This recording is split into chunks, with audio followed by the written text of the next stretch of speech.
Кранчанин, че го остваривте вашето граѓанско право да гласате. Што очекувате од овие претседателски избори? Така, моето граѓанско право како граѓани на нашата држава го оствариш денеска со моето гласање. Очекувам фер демократски избори. Лично за мене ова е убав ден. Треба да е среќен ден, затоа што се бира председател на државата. Сепак е голем чин, така да мислам дека треба сите да се излезе, се гласа, се искористи правото и да го одбереме оној правиот човек за кој што мислиме дека треба да води ова држава и да не штити нашата држава. Очекувате мирни избори во Кавадарци?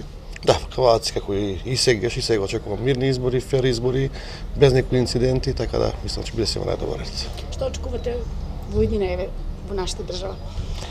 Во иднина промени некои да се да, случат. очекувам патот кој ќе почне да го чекори нашата држава, да го заврши во целост, така да се имплементираме во НАТО алијанста, да го официализираме тоа и нормално да добиеме преговори за Европска унија, така да очекувам нашата Република Северна Македонија да се движи во правец каде што ќе се придржи кон оние членки кои што се малку понапред од нас, за да можеме да се приближиме кон нив.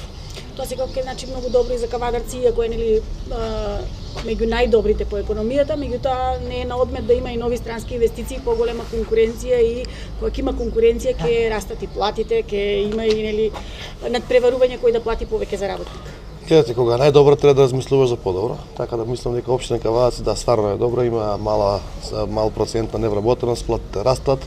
Меѓутоа со самите потези кои што ги правиме стратешки, со отварането на овој граничен премин и со добрите соседски односи со Република Грција, мислам дека инвестициите и инвеститорите ќе бидат на поголемо ниво, така да стандардот на граѓаните треба да се подигне на повисоко ниво и да имаме повеќе услови и нормално понормален живот.